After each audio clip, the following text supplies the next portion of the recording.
Hello, all you fans of the five-finger discounts. We are talking about theft today, so stay tuned because I will go over what type of trouble you can land yourself in if you decide to shoplift or steal something from somebody else.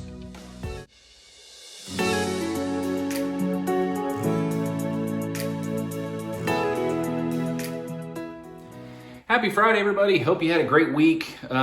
Like I said, we are going to talk about theft today here in the state of Texas. So, first off, right off the bat, free legal advice. Don't steal. It's bad. It is bad ethically. It is bad morally. It is bad for business. But more importantly, it can land you into some significant hot water here in the state of Texas. So, back in 2015, the theft ladder was updated. What the theft ladder is when you are charged with the crime of stealing something, whether that be shoplifting or some type of larceny or something like that, the degree of offense, the level of punishment that you're subject to is largely dependent on what the value is of the item that you are alleged to have stolen. And so, like I said, back in 2015, they upgraded that ladder. So kind of where the delineations are between, let's say, a Class C misdemeanor and Class B misdemeanor. So for your benefit, I'm going to put that right there. And so in the state of Texas, if you are alleged to have stolen something or a combination of some things with the value of less than $100, then that's going to be considered a Class C misdemeanor, so punishable by fine only. If the value of the items that you have stolen is between $100 and $750, that gets bumped up to a Class B misdemeanor.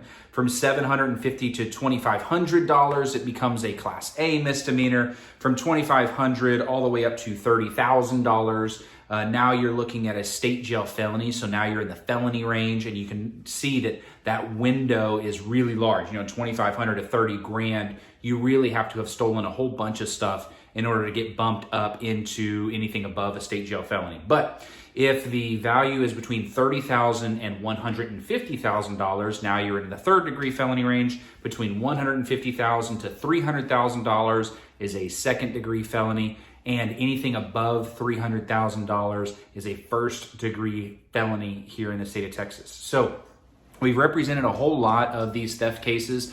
And keep in mind, you know, most of the time when people think theft, they think shoplifting, they think theft of services, you know, something like that. But yeah, there are a lot of other ways that somebody can get charged with a theft in the state of Texas. You know, failure to pay invoices that are due, or defaulting on different types of loans or payment agreements or promissory notes can all be forms of theft in Texas. We've represented people in first degree and second degree theft cases that really came from, you know, disputes in contracts where somebody had a contract to pay a certain amount and then just didn't pay on that, or they fraudulently deceived the person into thinking they were going to pay and they didn't. So it's not just shoplifting. You can be charged for theft a whole variety of ways. So again, at the end of the day, you know, the cost of the item or the value of the item or the services that you are alleged to have stolen is really going to dictate the level of offense. But